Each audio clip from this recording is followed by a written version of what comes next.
to Pine Tree Pulse. From the county to down east Maine. From Casco Bay to Mount Katahdin. We keep our fingers on the pulse of what's happening in Maine and across the nation. Brought to you by the Maine Policy Institute. Free markets, free people. Pine Tree Pulse begins now. Very pleased to welcome on to the Pine Tree Pulse podcast this week. Newest candidate for governor in the 2026 Maine governor's race, Republican Jim Libby with us here, state senator, now a candidate for governor. Welcome to the podcast. Great to talk to you. Really pleased to see you here today. Well, thank you very much, Matt. I appreciate that. I know earlier today I heard you talking about there's so many candidates that you had to carry the two, when you were adding up the math. And that's true. There's a lot of people talking about it. We'll see how many are left when we get to next June. Well, obviously not everybody's going to run. So, that's right. But there are many now that are, including several in the Republican field. We've already interviewed Bobby Charles on our program. Yeah. You had the entry of a couple others as well since then. So, sure.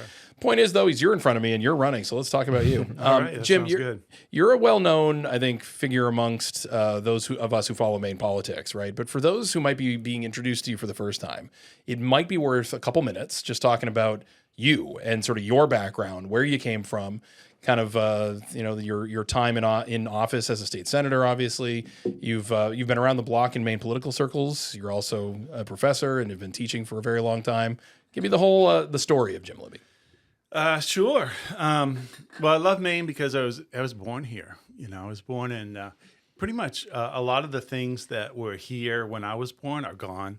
So I was born in the old Saco Hospital and ended up being raised in Buxton, Maine. And I was raised by Bob and Isabel Libby. And Bob Libby was he served as a selectman for 5 different decades in Buxton, Maine. And he was also, he's a Hall of Fame racer, short track racer. And so I pretty much grew up doing fun things like going to races and playing basketball and, getting to high school and doing all the fun things that you do. I went to Bonnie Eagle High School, class of 79. And grew to really love Maine, so decided I would go to college here in Maine. And that's another thing that's disappeared is my college, right? And I think some of that shaped, my entire philosophy and rationale for doing things because I went to Nassau College in Sanford, Maine, and I was in the last graduating class before it closed. And I tell people now, as far as my run for governor is, you want to know, you want to try to elect somebody who knows how to do things, but you also want to try to elect somebody that knows how not to do it. And so I've seen that. I've seen that in the Maine legislature now, and I saw it growing up as well. So I got through Nassau College, and my college closed, and I started working for GTE, and we made circuit breakers for automobiles. And we, speaking of things that have closed, right? And that was right in the heart of Standish, Maine, and GTE Sylvania. And we made circuit breakers. And, when I got there, I was introduced to this whole idea that we were going to ship these jobs out of the country. And so we did. All those jobs went to Haiti. And, so I kind of knew that my future wasn't going to be there. I worked there for part of a year, and then I decided to go back to grad school right then. I'm like, well, this is a great job, but it's not going to last. I'm going to go to grad school. My college closed. I'm going to grad school. So I went to St. Bonaventure, and those are really the only 2 years that I got an MBA out there, and I had a degree in finance before that from Nassau. And those are the only 2 years where I felt like, I left the state. I wanted to learn and grow and that sort of thing. So out I went, and it was kind of like Maine. It's in the western mountains of New York. St. Bonaventure is getting towards Ohio a little bit, and that was the best experience I ever had. And I grew to really like just being in college and learning, right? And so while I was out there, I took a part-time job at a small place called the Maine Business Institute, and I taught a class. And it was an investment. So that's kind of how I got started with teaching, was just that kind of small time thing. I came back to Maine as soon as I could, so as soon as I met so many good people out there, but as soon as I could get back, I came back to Maine, and I moved back to Buxton. And for a while there, it was, just a great time, because I worked a little bit in Freeport and did some retail for Corning, set up a store for them, and that didn't last long either. But it was great while I was there, and I certainly enjoyed it. And but got a part-time teaching job at 3 different colleges. One was Hassan, one was St. Joe's. And St. Joe's decided after 1 year that they were just going to hire me full-time, and I didn't even have a doctorate. So I was so fortunate to be able to teach at a really young age, and I loved that. And teaching in my mid to late 20s was So you ended up amazing. stumbling on your profession, really, I did. almost by just- accident. It was meant to be. I'm one of those people. I'm a Christian. I really look for the signs, and boy, this one really was reading kind of nice. And so I had a great time there at St. Joe's. I got a chance. I played some basketball growing up, and at Bonnie Eagle, we took a team to the Civic Center, and that whole experience. And I then, was working at hoop basketball camp in the summers as a counselor. Then I was a coach. Then I was the director of the place. Then I was the operations manager, running the whole facility. And we used to make about $250,000 a year on a $50,000 budget, and they do even better now. They're in their 50th year. It's on a lake in Casco, and so I get to work with a lot of young people doing that as well. But at St. Joe's, I got to coach. I coached under Rick Simons, who was just a mastermind, a genius in basketball, and an interesting character outside of that. And I still love him to this day.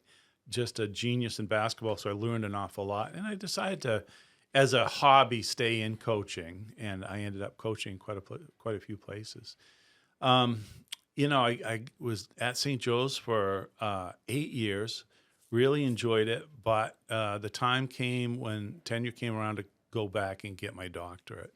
So I went up to the University of Maine, and I started in a CAS program, Certificate of Advanced Study, and then I got a PhD. So Certificate of Advanced Study is in Educational Administration, and the PhD is in Public Policy. And I had a minor in government, and like you, and both of you, your love for government just, it comes out, and I have the same. I love government. I love working for people. I love solving problems. So I think the better description for me would be I love public service. Public service, yeah. Not sure I would say I love government so much.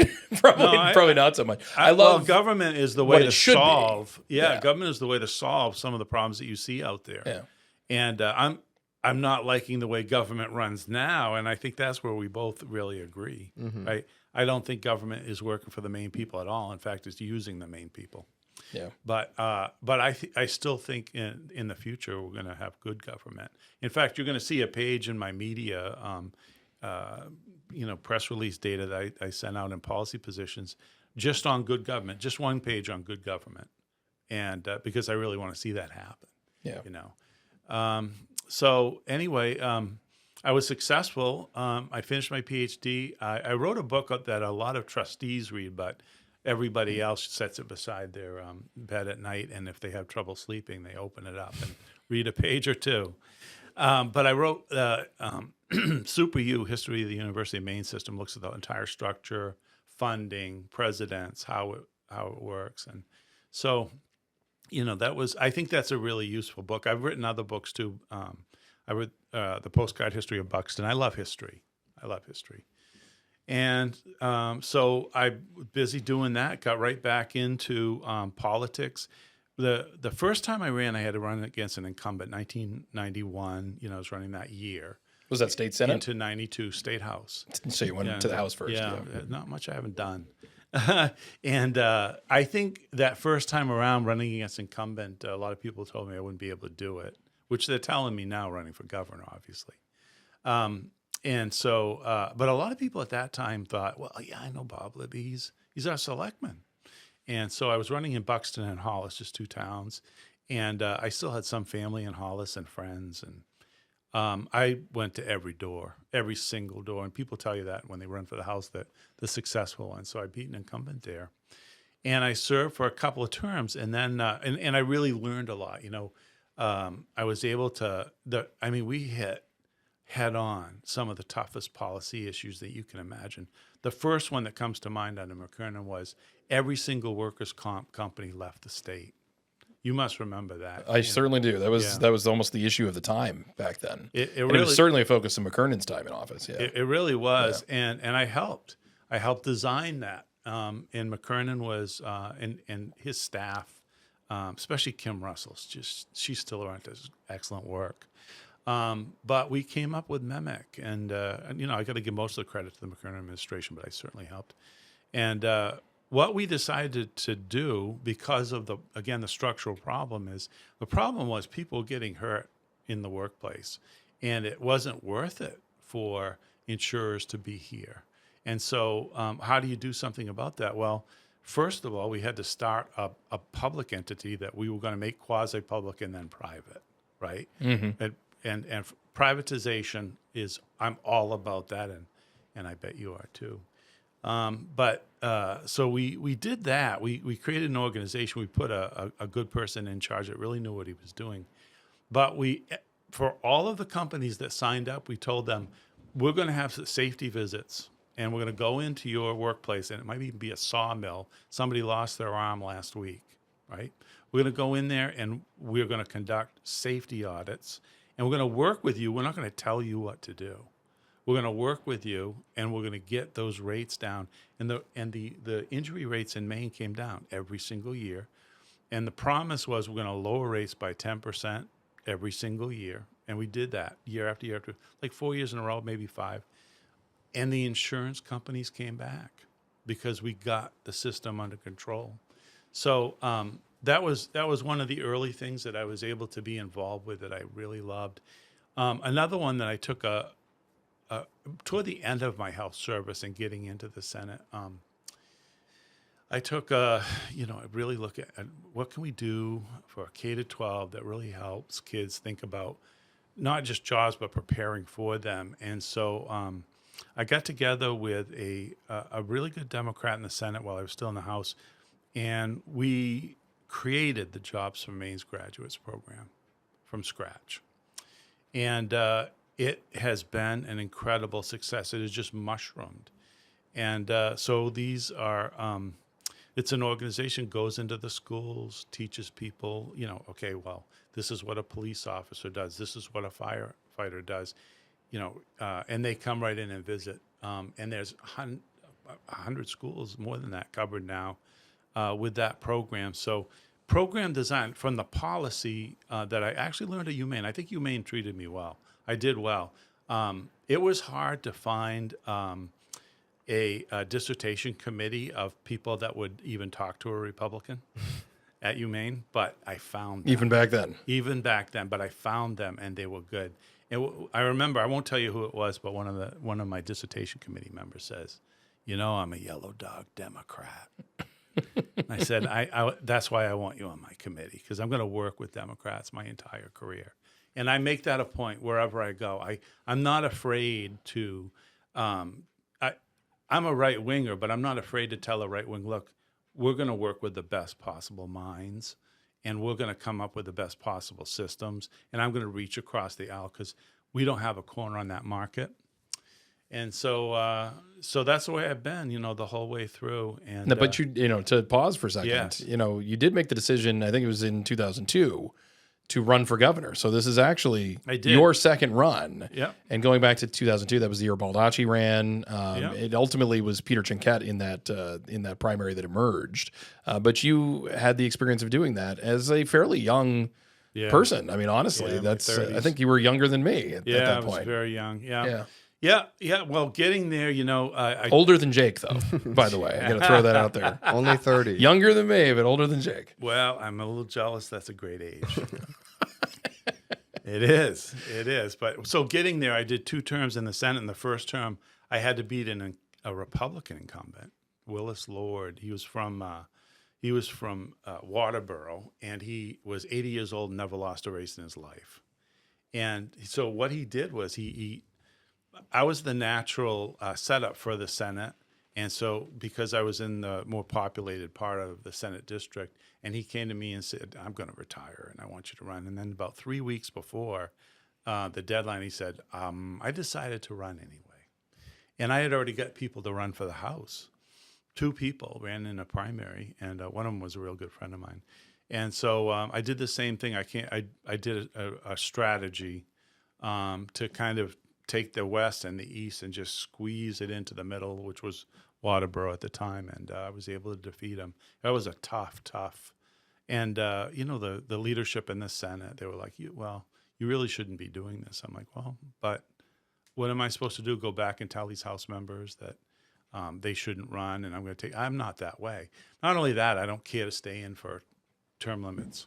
So I got to that point where I got in, couple terms. I was successful with other parts of operations, and I liked working with Angus King.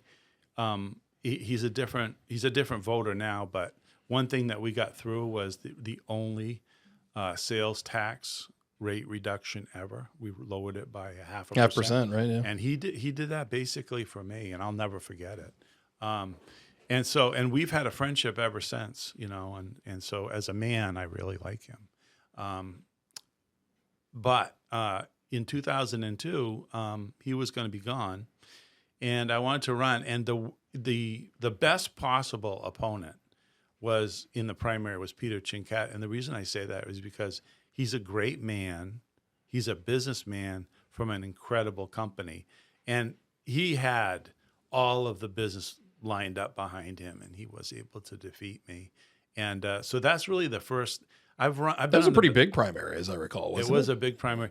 I've been on the ballot 15 times, and I've won, I think, 13 of them, something like that.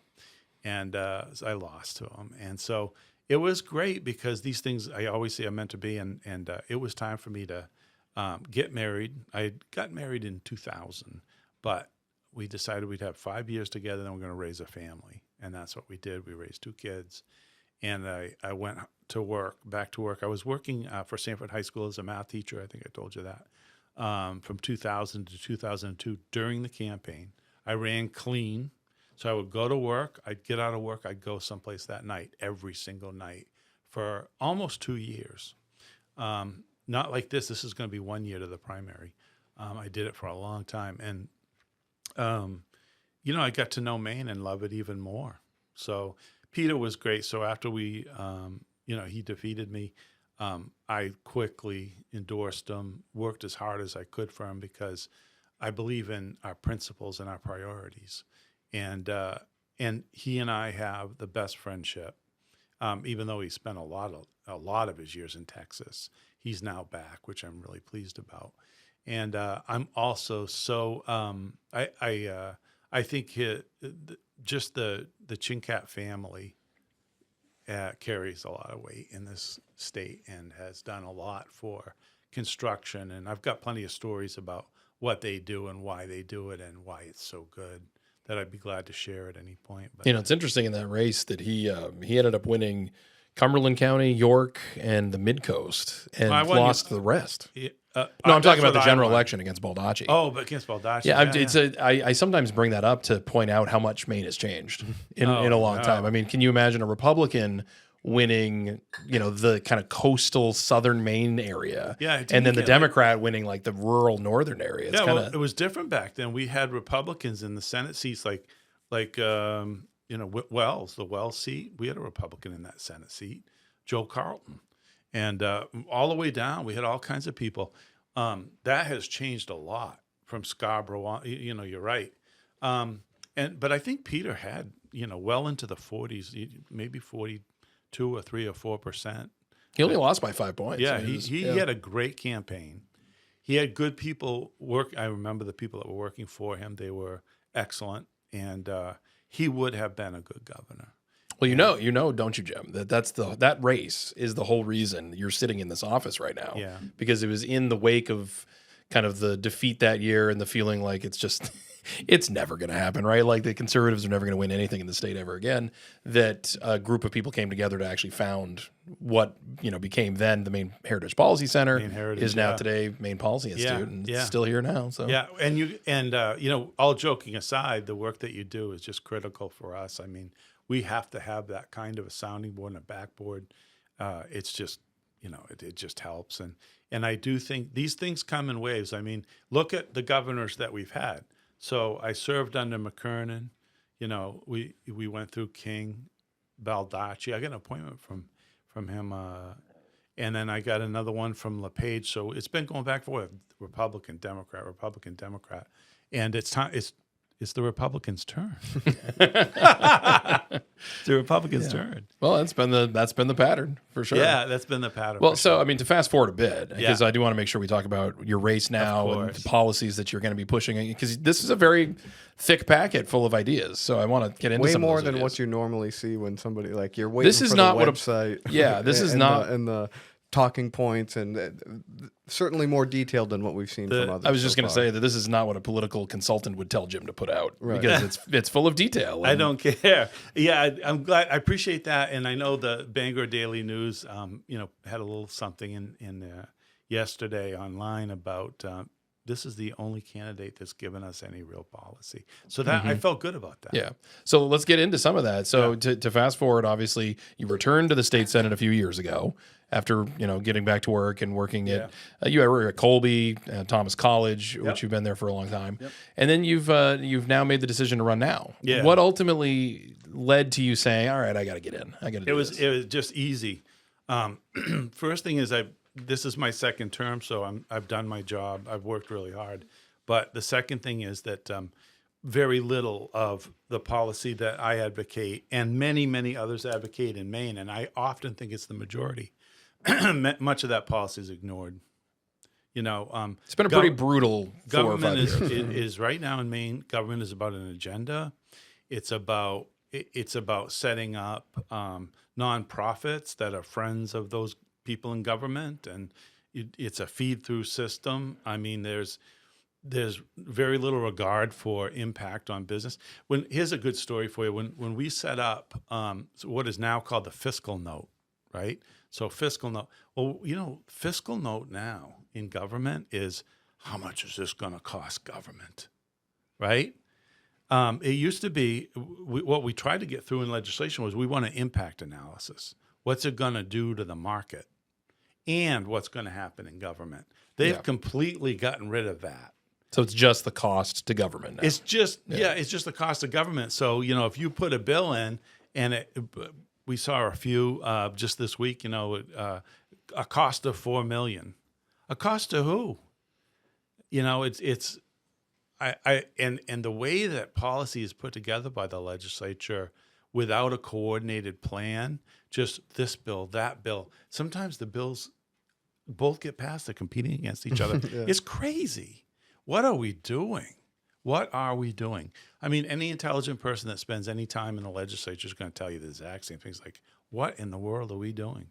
Is that right, Jake? As an intelligent person who spends his time in the legislature. Yeah, there's so many flaws to the system itself. And it doesn't surprise me that they stopped doing like the market impact of it, because a lot of the bills that have fiscal notes get passed, sit on the special appropriations table, and die. So why waste all the time doing that work for things that, if they're not part of the budget, they're just going to die. I can tell you why, Jake, and you have noticed something really important. Here's why: because when it passes in committee, every Democrat I know, and of course all of their stuff passes, even the divided reports. All of the divided reports pass now. That never happened before. Even when the Democrats are on the minority report, they still bring that to the floor and try and ram it through. Yeah, and I don't know. They stick together really well. They're good at that. But they all get to put it up on their Facebook posts.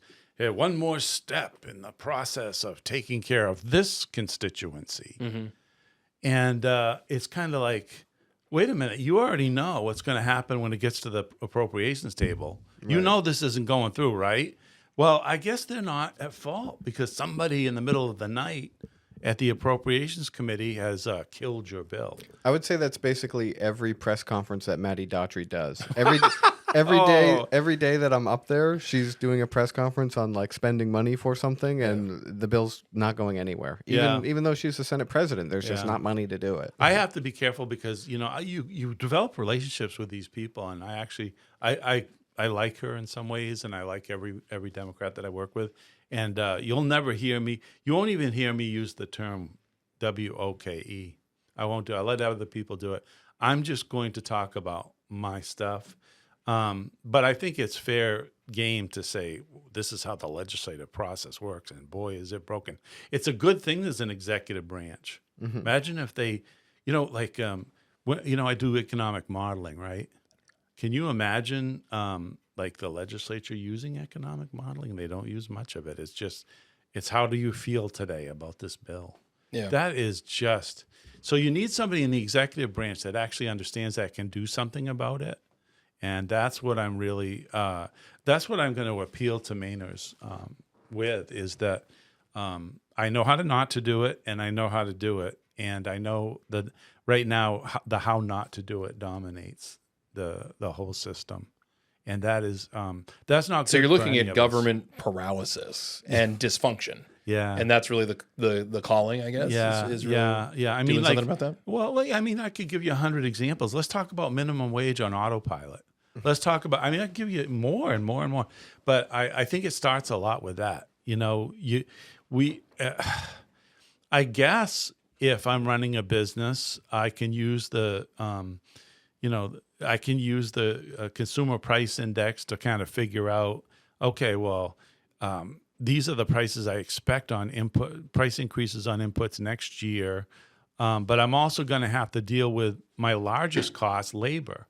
My largest cost is labor, and I know that the minimum wage is going up, and I'm going to have to deal with that. Just how much cushion?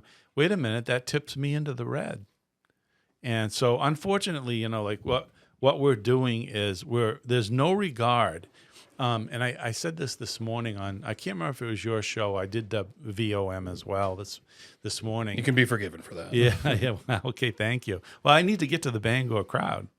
But anyway, and the greater Maine area. But if we're on autopilot and we're letting these costs just grow and grow and grow and grow, and now all of a sudden we're at the very top of the heap in terms of minimum wage. Nobody's going to be able to afford to, set up shop here. And I do think that businesses adapt as best they can, but who's going to really choose Maine as a major investment hub? That is something that we really need to talk about. So just to be clear, you want to freeze the minimum wage. I do. Yeah, because the way that it's been characterized that I've seen in the media is I forget the exact wording, but it was like keep the minimum wage, as if you wanted to keep it as it exists in current law right now, and that's not true. You're saying let's no longer tie it to CPI. Well, there should be a vote behind every minimum wage increase, and if there were during my first 4 years, if there's a minimum wage increase, the first thing I'm going to do is bring out the veto pen, because I just can't. One of the things that I really want to do is make an unstable environment for business stable. And so one way that I can do that is the minimum wage. And there's going to be a lot of people in Maine that are going to be like, well, wait a minute, I'm a young person. I'm in favor of the minimum wage rising. Well, good, because it's already up there. You're in good shape. You'll be in good shape for the whole 4 years. But what we need to do is make sure that you have jobs at the end of this. Yeah. And right now I think we're at like 1470 something. And, it'll probably be $15 an hour next year. I don't know if they'll probably put out the estimate in August of this year, but it's a lot of money. It will. And like I was saying this morning in another venue, look at all of the other new regulations and costs of doing business that are being added all in the same year. And how many years have we done that, right? We can't do that to businesses here. They just won't come. And on top of that, we have some of the highest electricity rates that you're ever going to see. The Northeast, they're kind of high anyway, right? But go to some of these other states it's just, and it's a supply side problem. So we'll get into that later, but there are just way too many problems with doing business in Maine, and that's going to be job one for me. Even though I'm an educator, we need to do things. We need to do things to improve K-12 for sure, pre-K-12. We've got to work on the university system. We've neglected problem. Maine Maritime. You have a problem everywhere. I mean, you have economic problems, know. you have healthcare problems, you have energy problems, you have education problems. So, I mean, it's one of the things about running for governor is that you are asking for people to vote for you to fix a really, really big problem. It's a big job. It's always a big job, but this particular job is that's why significant. I hope people will consider my candidacy because I got the capacity to do it. I've got all this experience. I'm 64 years old, sitting around with all this experience, and I could just go home and sip on a glass of wine with my wife and enjoy my life. I make plenty of money. I've said to many people, I'm not looking for a new job. I'm looking to save our state. And it really has gotten to that point. I don't think anyone's exaggerating when they say, "Boy, are we in trouble." Because we are, and it has that I think there are times when I love lawyers. I've got lots of friends that are lawyers. There are times when the governor should be a lawyer. This is not going to be one of those times. Well, the governor's a lawyer right now, so that's right. She is. That's what I'm saying. And the next one, no. And I'm not looking for a job because I'm retired and I have time on my hands or anything else. I already have a job, and my employer thankfully has said go for it, which I appreciate. Let me tell you, Thomas College has been a great place to work for 23 years. I have loved it. And it's really come a long way too. I mean, that's a different place than it used to be. We've developed it, yeah. I've been involved in the fundraising. I've been involved in administration, as you know, as the dean, as the academic dean. I've developed a lot of their programs, like half of the book with, the new programs that we have in new academic programs. I wrote. Half of them I wrote. And, the rest, a good chunk of it, one of our former employees, Tom Edwards, wrote a lot of that stuff too. He was great. But I wrote programs. I created systems. I called people to get them to take our online graduate program. I called people to get them to enroll in our on-campus graduate program. How much has the enrollment grown over the years? I mean, is it a much bigger place than it used to be? It had grown incredibly until we got into this whole idea that we were going to favor the community college system. I'm not going to blame it all on that, but the free community college, there's a part of our population, the people that we go after, the high school kids that we want to come to Thomas, there's a part of that population that just has to say, I'm going to the community college because it's free. Yeah. So this year, we redoubled our efforts, and I made a lot of those calls, and I visited high schools. I did the whole bit. And this year, we're going to have a good year in terms of our enrollment. So to get back to your original question, we're a little bit bigger than we used to be, but we're not. We never met that goal of getting to 1,000 students. We're close to it. That was our goal. We always want to be, that's really our, I think, size and scope that it works best. And I like it that way because I get to know every student. Here's something that you probably didn't know about us. We offer guaranteed job placement. I did know that. You did. I did know that. Yeah, well, good.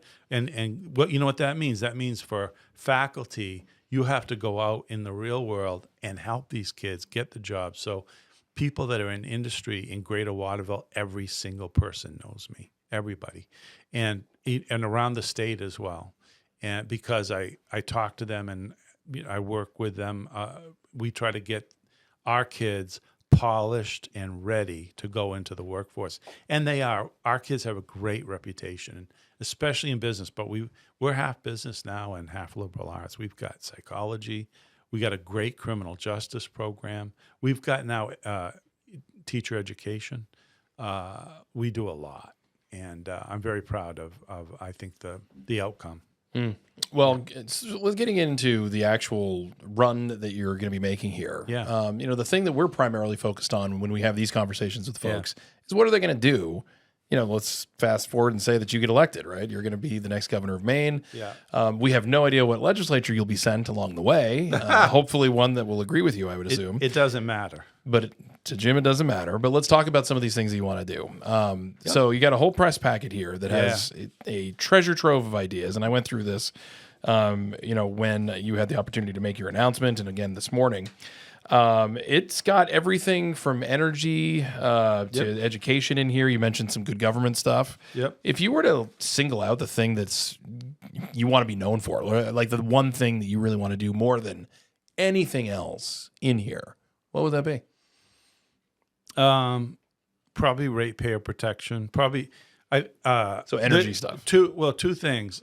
You'll see in here that I'm calling for in each of my first 4 years, $250 million toward income tax reduction for a total of $1 billion over 4 years. And we definitely have the capacity to do it. I've studied our budget. I know we can do it. So income tax reduction, I'll be known for because nobody does that. Nobody ever does that in Maine. And I represent a rural district, and the people in my district, they can't make their property tax payments. Look in a town report. Some of my towns publish all the people that are behind, and that list has just grown and grown and grown. It's so making Maine affordable comes especially in two areas. It's going to be the income tax and the ratepayer. And so I call it a ratepayer protection plan. That's what I'm planning to do. And the first thing that we're going to do is going to address this problem that is the solar farms. Because the solar farms in their contracts, which are private contracts, so you can't see what they actually signed on the dotted line for, these people are getting twice and 3 times the wholesale rate for electricity. And they are driving up the cost of electricity.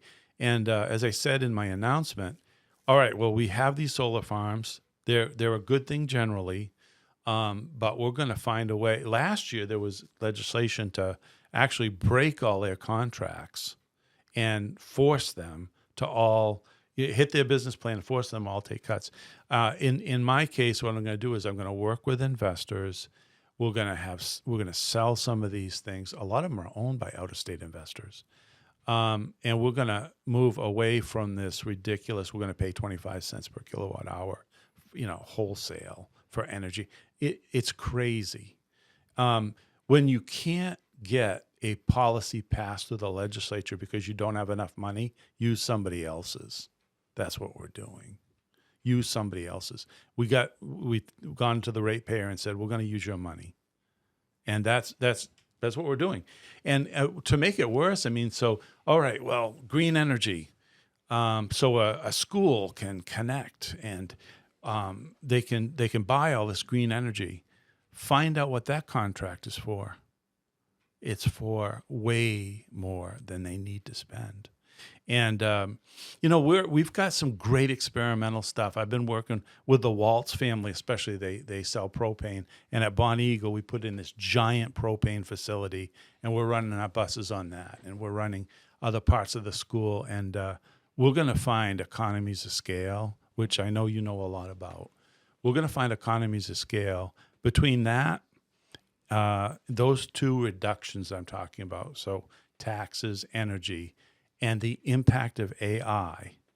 I'm going to be able to do the opposite of what's happening now. My third part of there's so many pieces in this policy paper, I realize, but the third part of this is AI, because every single budget that I present, I'm going to be able to not add 250 or 300 jobs to the state rolls. I'm going to be able to subtract them every single year. And I know you use AI, maybe not as much as I do because I use it a lot, but we're going to have a workforce that is, there's going to be a lot more productivity, and I'm not going to need as many employees. And not only that, some of these jobs, I can name them. Feel free to if you need to. All right. Well, I want to protect people's reputation and stuff like that. But we have a green buildings coordinator that they don't have to come to work in Augusta, basically. It's working out of your home, big money, great benefits. And who did it go to? It was Cummings, wasn't it? Why? You're not supposed to say the name. Oh no, Jake's allowed to. Yeah, I'm allowed to. You can preserve all the relationships you want, but Jake can name names. I love Glenn. I thought you meant who I got like the Glenn job. Cummings. That's not, I'm not. I like him. That's not what I'm talking about. Who did it go to? It went to a Democrat loyalist. I would challenge you to look at all these jobs across government, see who they went to, and the fourth platform plank that I have. We are not going to stack no-bid contracts and give them out to our friends. We're not doing that. And we're not going to, even the for-bid contracts, look at the Penguins Cap lawsuit, right? They had a $1 billion practically, and they did the job well for years, and now we gave it to some out-of-state outfit because we know them. That's not the way government, I don't care if you're a Republican or a Democrat. If you run your business really well and you're an expert at it and you provide a service, you'll get in the contract. I'm going to ask you for a low bid. That's a low bid, and it's going to be competitive. Competitive bids have almost disappeared. I mean, maybe I'm exaggerating a little, but I think It's not that they've disappeared; it's that the no bid contracts have increased so much. Yeah, now they're used for. Yeah, I think for those people that are, I want to work with Governor LePage in the 2nd District. But for those of you that are looking at these races, you need to give serious consideration to people like Matt Dunlap, who are honest, hardworking people who care about the state. I have known Matt Dunlap for 30 years, and I have never been disappointed with any work that I've done with him. And he's not in my political party, and I'm not endorsing him. But I'm telling you right now, that's what the Democrats need nationwide. In this nation, they're rudderless right now, aren't they? I mean, they are. They're rudderless. And I don't wish that on them. I want them to have people like Matt Dunlap. Okay, well, I'm left of center, but I understand how we're going to run business. I understand how government is going to contract. And of course, it was pretty hard for Matt to be qualified as an auditor. That took a couple tries. He made it. And good for him because he's done pretty much everything else in government that I can, think of. He's done it all. And so I like people like that. I like people like Bill Diamond. I like people like, they're out there, those really solid Democrats. And I'm looking forward to working with them, this year, next year, but certainly during the campaign. It's funny. I think this is actually an interesting topic to maybe pull on for a moment, though. Sure. You're going to be a governor, and you will have to have the cooperation of the State House and the State Senate in order to accomplish anything meaningful. Yeah. Right? It's something that Trump's learning in Congress right now. With the way that the Democratic Party has drifted over the last decade or so, you're getting, a sort of larger number of kind of progressive activist types that end up in a lot of these seats, and a lot fewer Bill Diamonds. Since you brought up his name, and I'm a big fan of his as well. How do you use that? I know that you made a big point in your announcement to say, I want to actually work with humans again. Yeah. But how do you do that when, I would say this is actually a little bit of a thing in both parties, I guess, but especially the Democrats, where the kind of fidelity to the extreme version of their ideology and the activism behind it becomes the most important thing to their existence. How do you get that kind of a person to do what's right for the state and do all the things that are necessary to get some of the stuff you want passed? I've been doing a lot of thinking about that. And I noticed... I bet you have, because you've had to, right? I've noticed in recent votes something that is really interesting, a little bit disturbing. But so here's one thing that I've had success with. I worked hard to eliminate MTBE as a gasoline additive. And I worked so hard that I lost that battle in the legislature. And believe it or not, Angus King called me up and said, why do you think this should be removed from gas? And I gave him 2 scientific reports, and I said, this additive ends up in water, and it is completely soluble, and it's hard to clean, and we're going to have ourselves a problem. So, today, you asked me the question about today. Democrats are known as somebody that wants to do something about PFAS. Well, guess what? Their votes out of committee and through the House and the Senate have been against some of the PFAS cleanup that has to happen, and also some of the programs to help farmers and everybody else. And so where I think I'll be able to work with them is there are a lot of Democrats that just stick together because they have to stick together. But if we change the balance of government, so there's a Republican in the executive branch and whatever's going on in the legislative branch, when you change that, it creates this opportunity for them to leave their leadership and not follow every single thing they do. Because like I've said to many people, 80% of these issues in the legislature are nonpartisan, but 90% of the votes are partisan. Yeah. That's crazy. There's a complete imbalance. So I have the experience from back in 1992, 1993, 1994. We used to have dinners with the Democrats. And we had a restaurant owner from over in South Portland who used to make spaghetti and meatball. We'd all show up, 40, 50 people. Ask some of the veteran legislators about this. It's called the 107 Group. And these conservative Democrats from Biddeford, Sanford, Saco, they would come. And we would leave after that dinner and after our policy conversation, we would leave with agreements. And when those agreements occurred, they were not what the leadership was demanding. Because all you get now is the leadership wants this on the right or the left. And I think Maine was better off as a result because, like I said, you bring in more minds, people that have expertise in some areas. You talk it through. Two heads are better than one. And you come up with policy that are really going to help Maine people. So I experienced that in the McKernan administration because he always had our back. He had 100 vetoes. And only one, the last one, was overridden. He had 99 vetoes in a row, and he had so many threatened vetoes, which forced us to work together, which got away from the partisanship.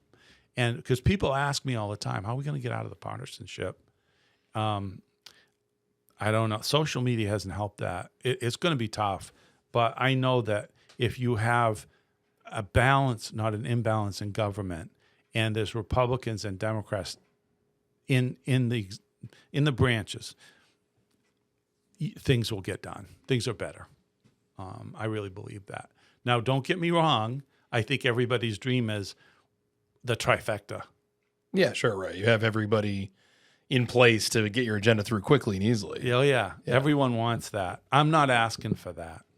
I'm saying that I have conservative principles. I'm going to get in there. If we get that, that's great. We're still going to work with the Democrats. We are still going to do that. And does that mean that the budgets are going to look different? The budgets will be. Let me give you an example of something that's in my policy statement that you wouldn't expect from a Republican like me. We're going to do a covered bridge program. Why are we going to do that? Well, one Democrat that this was a lawyer 30 years ago who was a very prominent Democrat lawyer in Portland.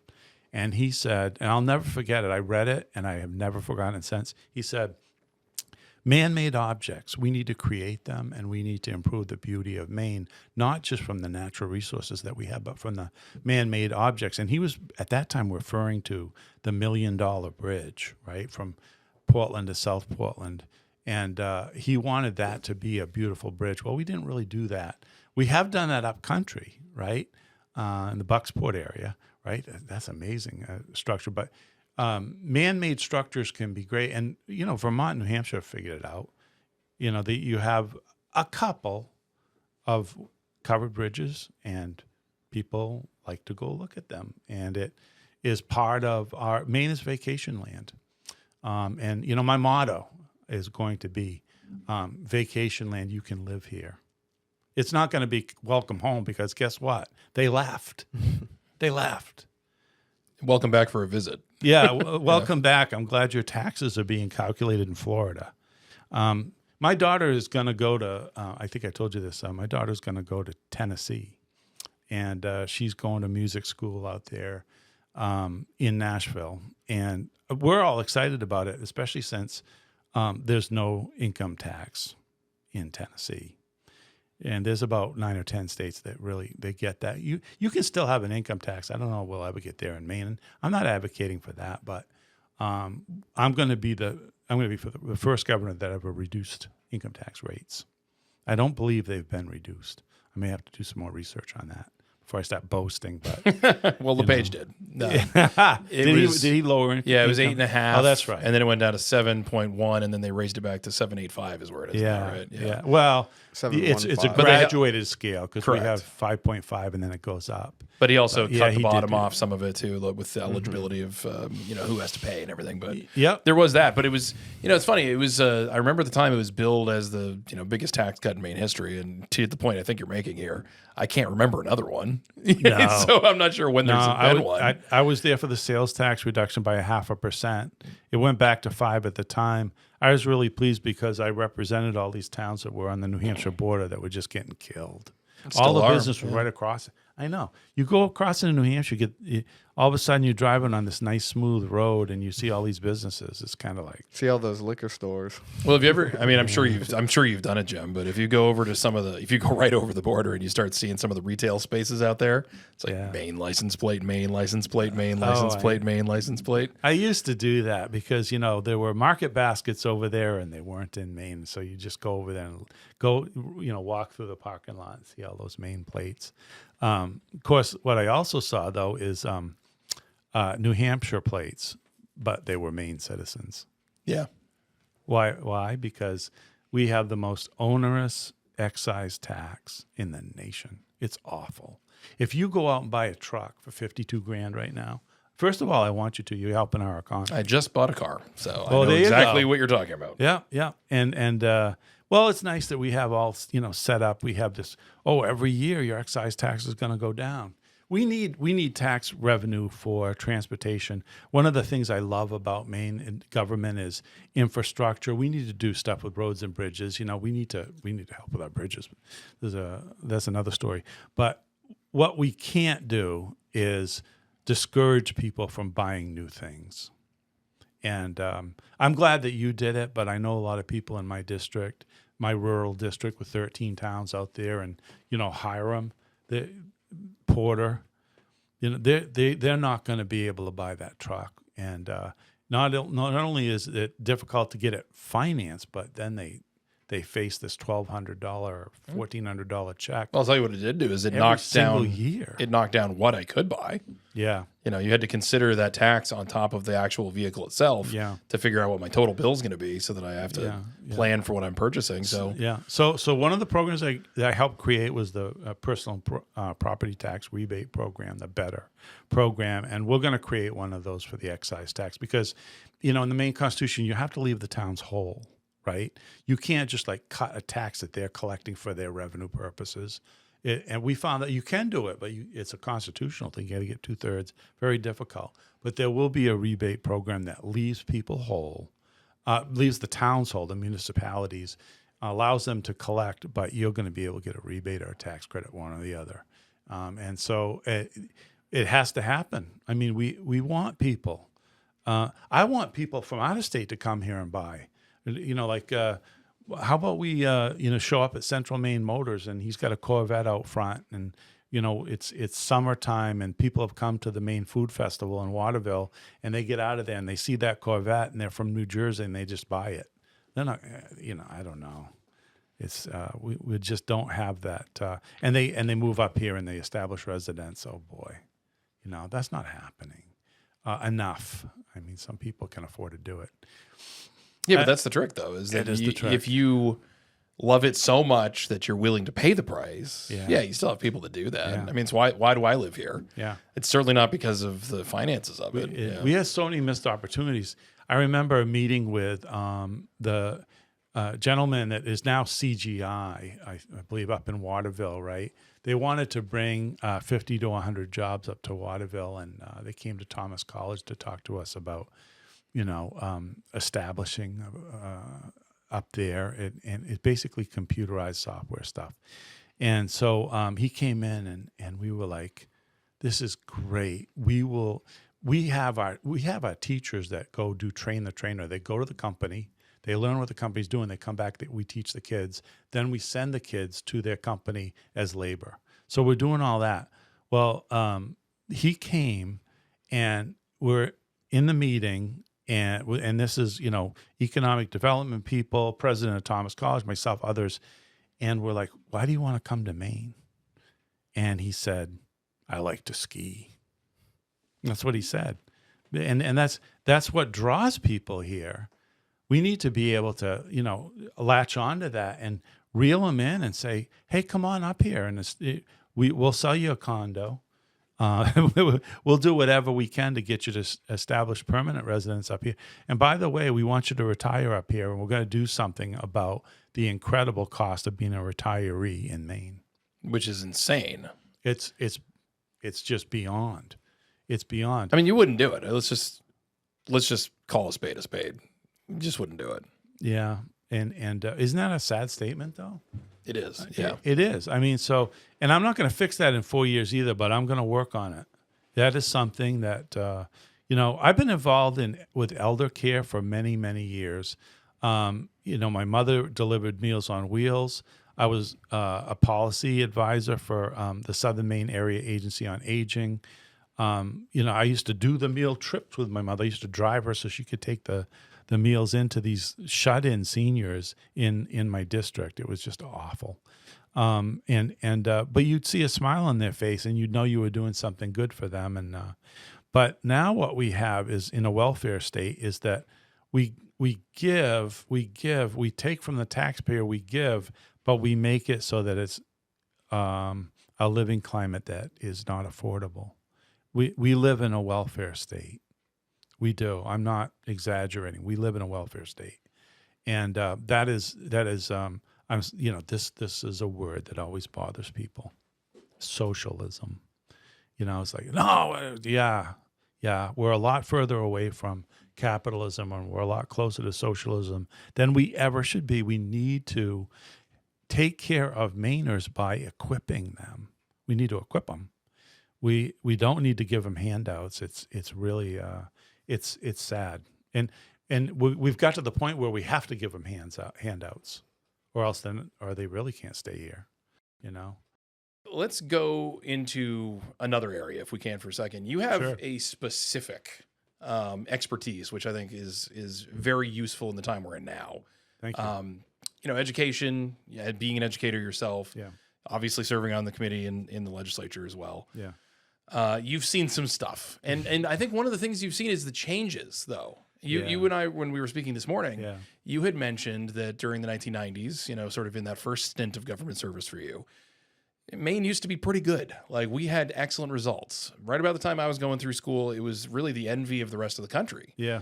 Today, we're getting learning results that are terrible, shocking, horrible. You tell the difference between Matt and I? Jake made it out of that labyrinth somehow, being well educated. But it's harder for people today, obviously, in Maine, to feel like they're educated as a result of, I think, a lot of the decline in our school system. So, what do you observe about that? A lot. I mean, my son's a junior right now at Bonnie Eagle, and he's got about a 4.1. He's ranked third in his class, and every single class he's in is an honors class. And those classes are what in the 1990s used to be just the regular class. The honors classes that's what they are. And because, the curriculum is the same. It's getting the curriculum, taught to students and allowing them to learn it is the key. So, I do have a lot of policy statements here. And if you guys don't mind getting in the weeds, that's great, because I live in the weeds. That's kind of what we do here. We're weed people. Well, for sure. Not question one weed people. Different kind of. So the first thing you wanted to talk about, Jake, was the minimum standards, and I don't mind going there first. I mean, when I started, what I did was I conducted some research across the states, and what prompted me to do that, being on the committee, was, well, I mean, how did we get here, and what are they doing right? So obviously, there's a whole bunch of different organizations out there, and U.S. News and World Report, though, I think maybe does the best job of really ranking the states. And I remember when Massachusetts was on the bottom and we were on the top, and it completely flipped. They're number one. They're number one. And so I started looking at the law and going through all these, Wyoming and all these other states that are doing well, and then the ones that aren't. And what I noticed is right away was the minimum standards. And I also started thinking about what I had experienced, especially when I was a trustee with the community college system. I visited all the campuses, and every single one of them said, the math phobia is unbelievable here.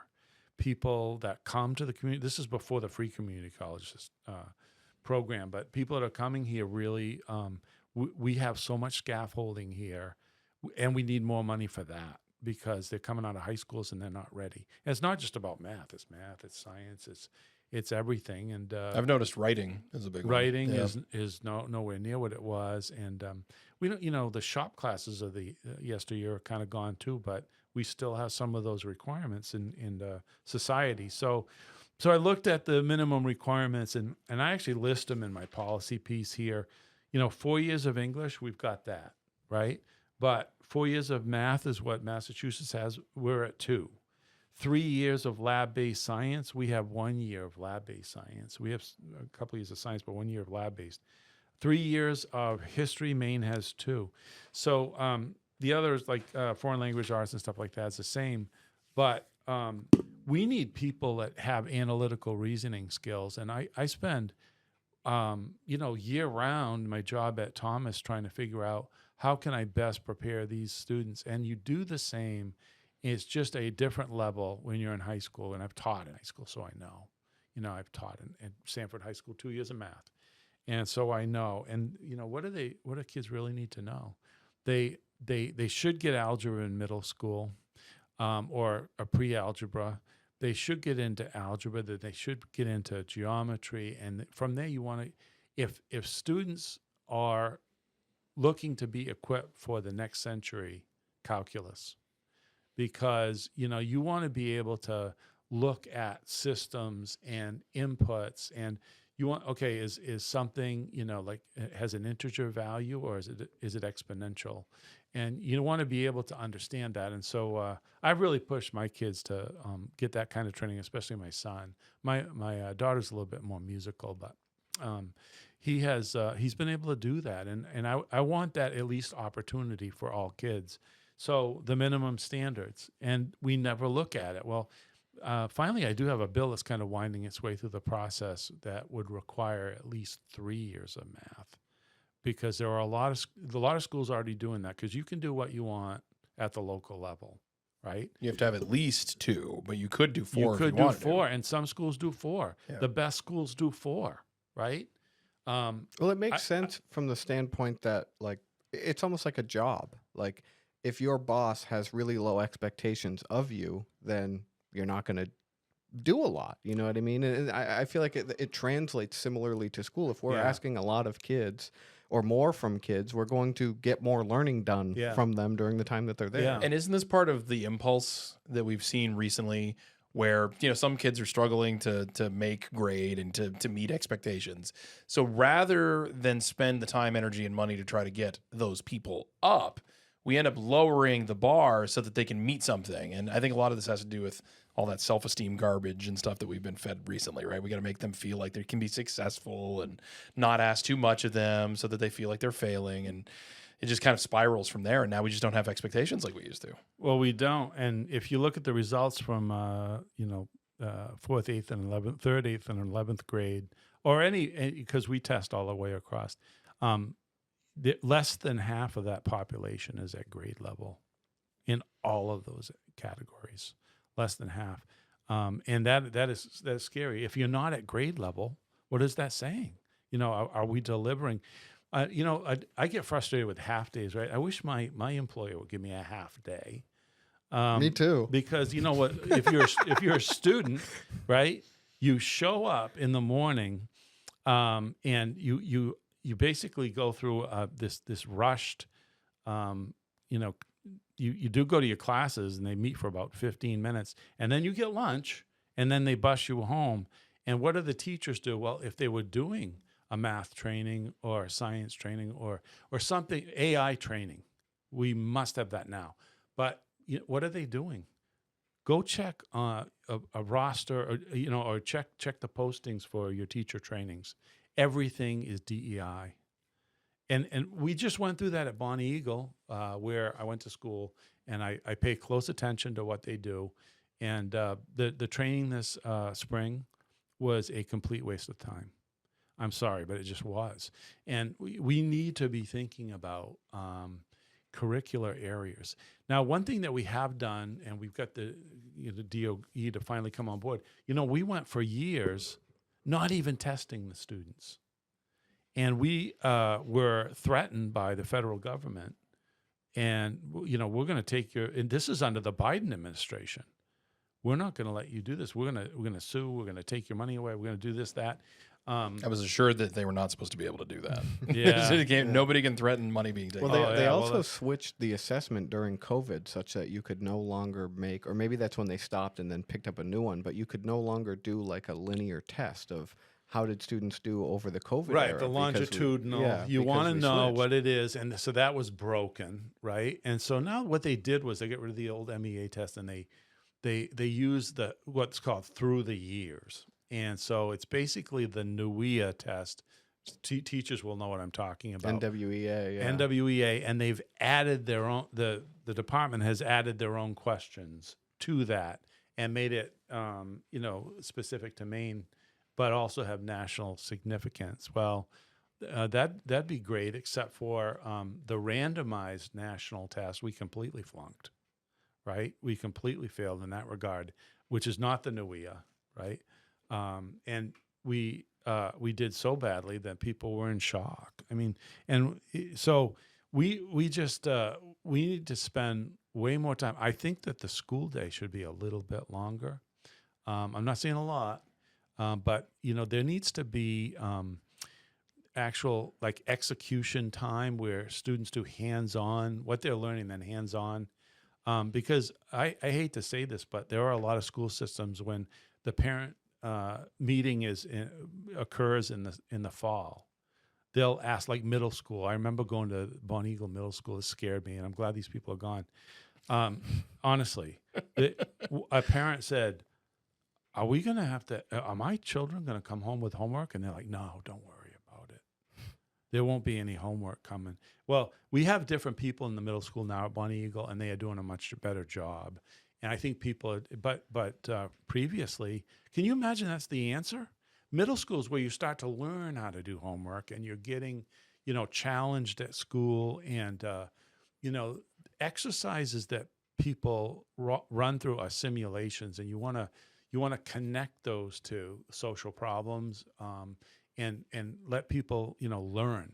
So we don't do that, And we really need to think about how to take a real world problem and connect it to calculus. Take a real world problem and connect it to algebra. Take a real world problem and connect it to writing, reading, filming, you name it. And when you do that, and then you ask students to demonstrate, right?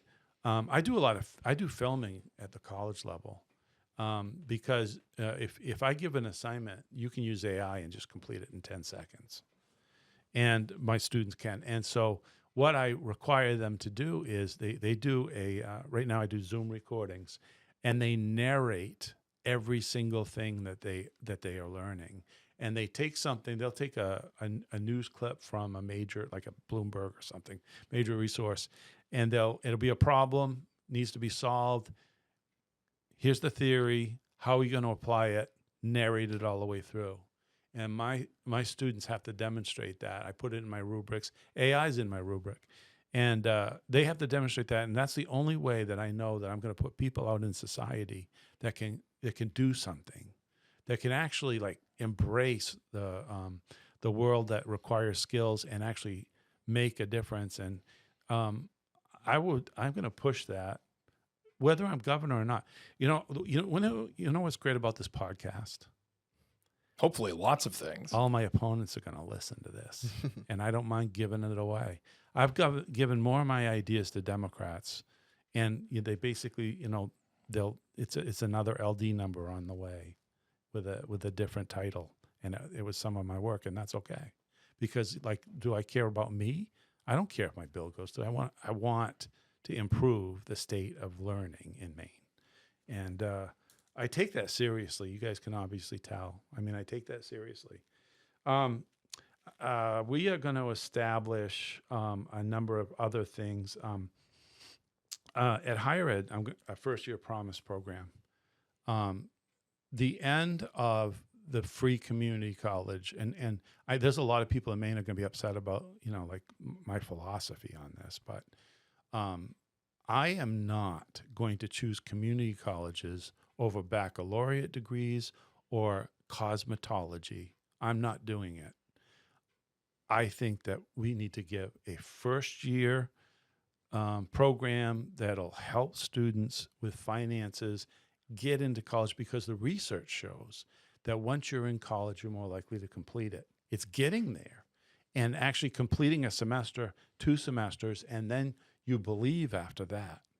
And who am I to say that, that you should go to Southern Maine Community College and not Yale? Maybe that's a little extreme, but small colleges, we're facing that. And I already talked a little bit earlier in this program about the recruiting at Thomas College is tough when you can't beat free, and it's warping the decisions that are being made by people. So what I think should happen is more kind of getting towards school choice, right? Where you run something out of the Maine grant program is run out of Fame. And it's currently a $2,500 scholarship. What's called last dollar scholarship. So first, you Pell Grant, any other scholarships, then the last dollar. We need to expand that and allow, especially in the first year. And then after that, as many scholarships as we can figure out how to help people with.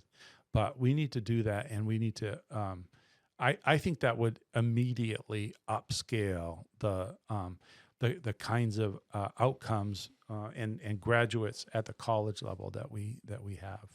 And I will say that the University of Maine system's curriculum is good if you take it, right?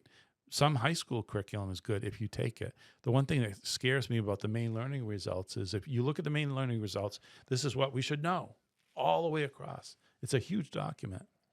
How much of that is actually exposed to the child? Just pieces. That is a fact, right?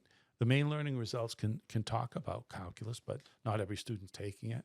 I'm just using that as one example, So I do think that the one way to improve the connection between higher ed and K-12 is to contract with higher ed. We've got these experts, and they're definitely able to provide real trainings in that spring where it's a half a day. And when the students come back the next day, they're getting something that has been, they've learned from a professional, an expert, a theorist, but somebody with practical skills, and they're going to take that information and they're going to show students how to do it. And right now, we have to start right now equipping our kids with AI. They have to know how to use it in Maine.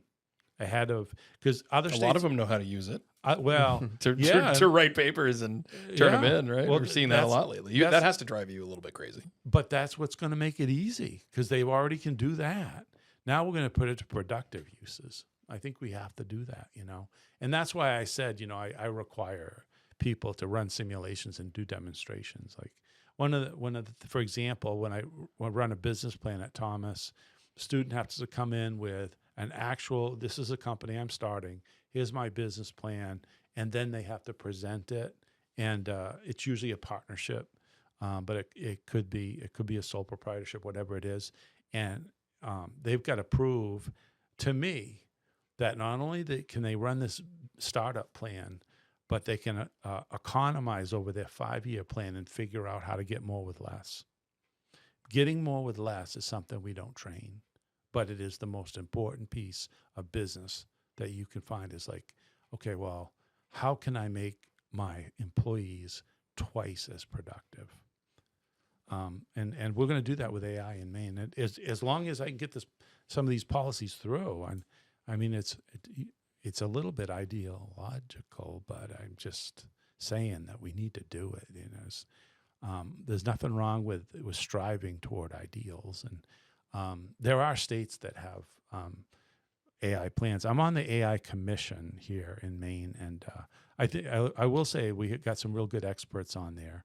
I think we just lost Hannah Pingree, but Looks like looks yeah. like it, right? It's a name that you'll be probably saying a lot more of in the next year. I think so. It's who knows who's going to come out of that primary. It's going to be interesting. But so those are things that I think we have to do. I also have on here, I think that would make the biggest difference. One of the things that has just absolutely wrecked education since COVID is the level of absenteeism. There are kids that miss 50, 60, 70 days of school. And we need to do case audits of these schools where you've had some kid that's missed 70 days and you actually had a DHHS, not a local visit from a principal. You had a home visit from somebody from DHHS. Did they follow up? Apparently not, because the same kid in the next year missed 50 days again. Where's the follow-up? So I think we have to take more seriously attendance. Before we leave the topic of education, and we do need to wrap up pretty soon, but I do want to ask about you mentioned you're not going to actually use the word woke, right? And talking about that. But one thing that has been a big criticism of the system that we've seen in education recently has been the degree to which other things are emphasized, right? You're talking a lot about social emotional learning. You're talking an awful lot about, in some respects, maybe social engineering, right? Like ideological, agendas being in schools and whatnot. To your observations, is that as big of an issue in Maine schools and even in higher ed, obviously too, as it's made out to be? If so, what do you do about it? Yeah. My wife works in an elementary school and she's in special ed, and she doesn't believe that it's quite as big of an issue as we make it out to be in politics, right? But she does think that the amount of time in a given day is crowded out by soft skills or some of the thing about DEI, right? So I embrace diversity. I embrace inclusion. It's the equity part that's a problem that we're trying to, I see people, doing some brainwashing there. What is equity? Define it. That's what I always tell people. You define it to me. It's not defined it's part of a lot of different areas of Maine law or rule or whatever the case might be, and it's not defined anywhere. No, it is gobbledygook. It's terrible. And because every single person, every student deserves respect. We're talking about the girls' sports thing, right? Girls' sports. I want to protect girls' sports. I've been a girls' basketball coach at the high school level, and I've been a women's basketball coach at the college level, competitive. And there's nothing wrong with a men's team. There's nothing wrong with a women's team. There's nothing wrong with, there's a physical before you play. You're going to have to bring your birth certificate. There's nothing wrong with that. But what there is something wrong with is we're not going to exclude this person maybe that has gone through trans and they've gone through something and now they are who they are. We're not going to exclude them. We're going to let them compete. You can have a track meet and that person can compete in a different category. Maybe it's a statewide competition. Maybe we're using time. We can come up with that. But what unfortunately the far left focuses on is something completely different.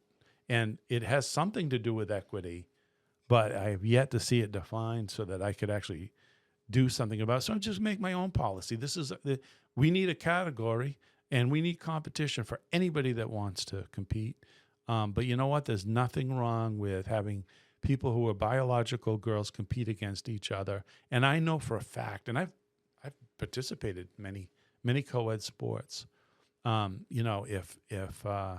If you're going to have somebody going out for a catch and I'm going to tackle them, I'm 6'5", about 260. They're going to get hurt. That's not what we're talking about here. We cannot allow that to happen. It's about public safety. It's about student safety. And this crazy mentality, we're gonna work with people people that haven't been in athletics tend to kind of think differently, and that's okay. But we're gonna explain it to them nicely. All right. So as we wrap things up here, maybe a final pass at some of the things we haven't touched on, and other things that you might want to leave folks with for an impression about what you want to do as governor. One of the more important ones that's important to me, I would say, that I think deserves a lot more conversations than they get. It's source of some research here recently is the housing situation in the state. You talked a little bit when you were talking about energy about the cost of living in Maine and how it's just not possible to really live here for a lot of people. Taxes and a lot of the things that relate to your income obviously has a role in that. So does energy costs and what you're paying to basically live here, food and everything else, inflation on everything. But the big one for so many people is the cost of living here in a house, in an apartment, in something like that. And so many communities in Maine right now are responding to this with things like rent control, inclusionary zoning, minimum lot sizes. There's a long list of things that people are trying to And subsidy. And absolutely. And government housing and a million other ideas, right? Not making a dent. None of these things are making a dent. And obviously you and I, having an economics background, would probably argue is sort of counterproductive in a lot of ways. Tell me what, though, from your point of view, a governor, the state, can do to try to tackle that problem.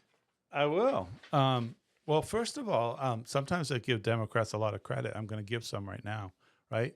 The current Speaker of the House had a bill a few years ago, LD 2002, was it? 2003. And that, the libertarian in me, there's a little streak there, is saying to myself, all right, this means I can do what I want with my lot. And I can build a garage with a living space over it that's kind of like an in-law apartment. And I can do it without being stopped by my local government and without zoning having anything to do. We should let that run out. We should let that play out. We should encourage that. I'm all for that because those are living spaces.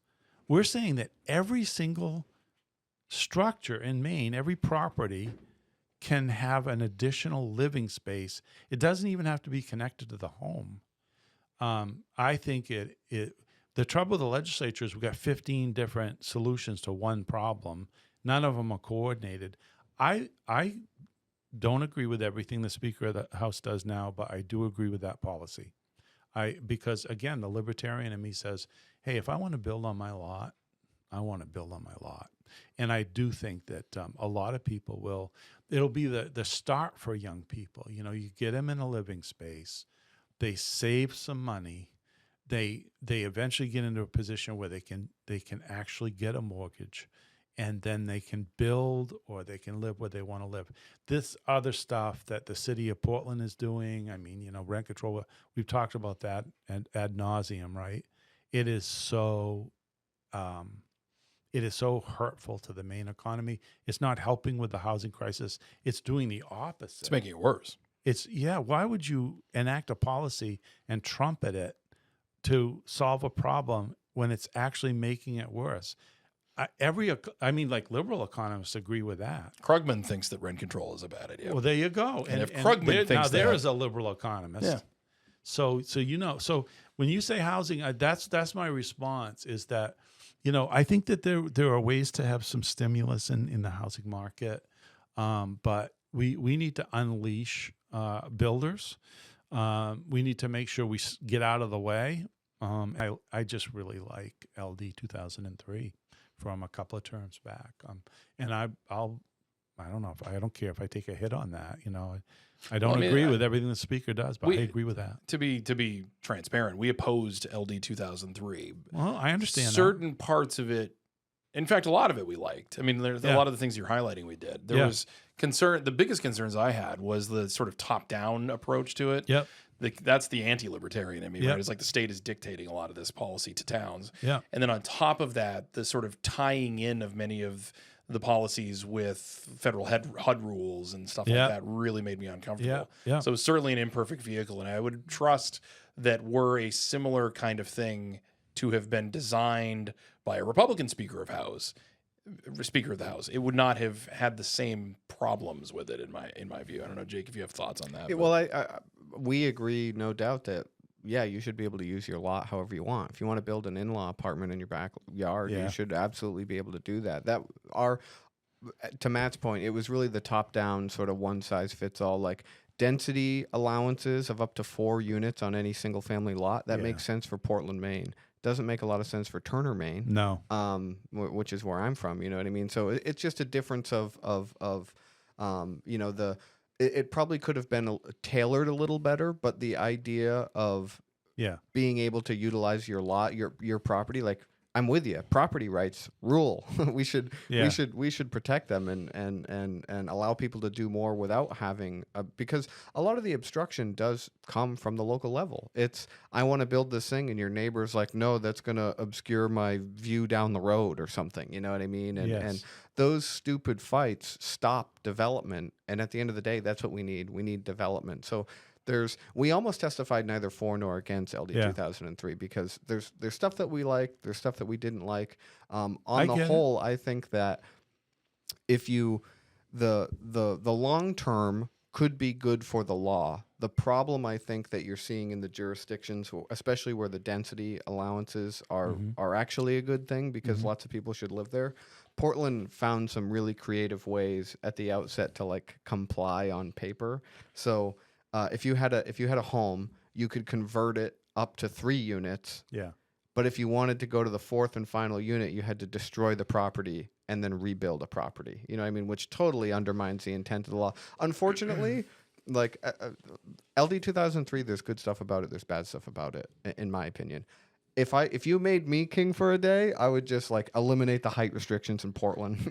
You would solve the state of Maine's housing problems overnight because if you just built up in Portland, the outward pressure on Gorham and Scarborough and Westbrook and all these other towns would be lessened by quite a significant degree. And unfortunately, everybody, I want to be able to see Back Cove or I can't see the bridge anymore if you build up. And there's that proposal now that's being kicked around that would be the tallest building. And there's already the NIMBYs coming out of the woodwork to kill the thing. And but it's just sad. The pressure you mentioned, the pressure on Scarborough, Maine is enormous. It is enormous. I mean, my father raced at Beach Ridge Speedway, right? That whole lot got sold for probably $6 million. The property values through the roof. They've got the Great American Neighborhood out there. That's pretty good if you drive through it. But if we don't really take a look at allowing people to like get within a commuting range out into the rural areas, which is my neck of the woods, and home ownership, first of all, is kind of any ownership is a bedrock of capitalism to begin with, which matters to me. But home ownership and ownership in general is the way you build equity. So I really want that program. I definitely agree with you've hit on all of the shortcomings of the LD 2003. I get that, but it's programs like that can, in the end, build equity for young people. That's what's going to get the job done. We need to build wealth. Governments generally do not promote saving. Yeah. And we actually need to take the longer term view and promote saving. Savings equals investment. This might seen that in a couple textbooks. 101.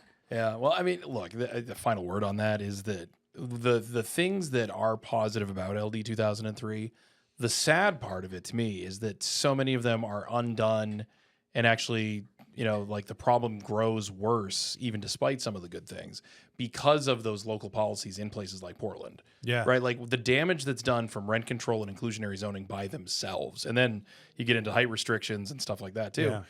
It so contracts the possible supply of housing that any marginal good that something like that does, you build one house here, but you're losing 4 there. It ends up making the problem not solved at all. And that's one of the things I'm fearful of. Well, I've got a friend that, built a piece on their property and like it's a garage with living space overhead. And the young person that lived there took in two roommates. and they're saving and they're doing what they need to do to get to that next step that we all did. We all did that, right? We all got to the point where we became homeowners or we're on that way. And we have to make it easier for young people to be able to do that. So where I innovate in housing is always going to think about, okay, savings and how are we going to put young people in a position to try not to rent. Rent is like you light a match and you burn the money, right? There's going to be some of that no matter what, but I think we can make it easier on them. Yep. And the supply side thing we need to build. Yeah. Yep. Well, Jim, final question for you. Yeah. And it's how we're getting out of here because we're sadly out of time. Yeah. Thank you so much for having me. You bet. And this first of, I'm sure, many conversations that Yeah, we'll I have. hope so. We got lots of podcasts to do in the next year or so. That's for sure. Yeah. But for those that are interested, they like what they hear here. Obviously, you're running for governor and whatnot. Where would you find more information? How would you get involved with your campaign? Yeah. Talk about that a little bit. That's really important to talk about because as a clean elections candidate, my first goal is to not spend any money early on in my campaign because what can I do? Right now, I can go out and collect $100 seed money checks. That's the max. And I can collect $200,000 worth of that, right? So I just established my count. I'm on social media. I'm on X. I'm on Facebook. And you can go there and my address is my campaign address, P.O. Box 823 and Standish. 04084, and I'm out there soliciting $100 checks and received a lot of them yesterday, which was kind of nice. But I need to get a couple of thousand of those, and I need to work really hard on social media in the free space because I am a clean elections candidate. I think it's different than what a lot of people think. Webmaster, let's go, right? Mm-hmm. That can't be my campaign. My campaign will be similar to President Trump's in some ways because he had brilliant design of free social media, and it got out. And so he does have a gift for that. He does, and I've actually spoken to people in the White House about my campaign, and I'm seeking expertise. I did just bring on a longtime State House reporter that's going to run my communications, be my director of communications. So. I'm really excited about that. A.J. Higgins. So A.J. Higgins is really a legend at the State House. He's retired now, but he's going to be my director of communications. He worked for, of all operations, MPBN. Oh, I remember. Yeah, He's been there a long time. Yeah, he is classic. He's an entertainer. He has a band. He's a character for sure, but people love him. And I want to tell him how much I appreciate that he's going to be my director of communications because A, is the experience, the expertise, and he's good at what he does. But B, he had the courage to put it up on his social media stuff, and he's got a lot of Democrat friends. And boy, right away, they're like, what? You're supporting a Republican, huh? And there was a little bit more flowery language than that. There was. And so I'm proud of him. And I went right on there and said, I want you to get to know me. Even if, don't make me Trump. I'm not Trump. Get to know me. And the people that do know me know what I am. And, I'm going to respect you. I'm going to respect your opinions. We might not agree on everything. But so I reach out to the best people who are in a position to do things. And that's one of them, A.J. Higgins. All right. Well, Jim Libby, nice enough to join us for a podcast here on this fine Friday afternoon. Appreciate it. And that is it for us. On behalf of Jake Posick and everybody at Maine Policy Institute, thanks a lot, Jim. And we will be back again next week for more on the Pine Tree Pulse podcast. This has been Pine Tree Pulse, disrupting the Maine political machine, one podcast at a time. Visit MainePolicy.org to learn more, or follow the Maine Policy Institute on social media. Thanks for listening, and make sure to join us again next time.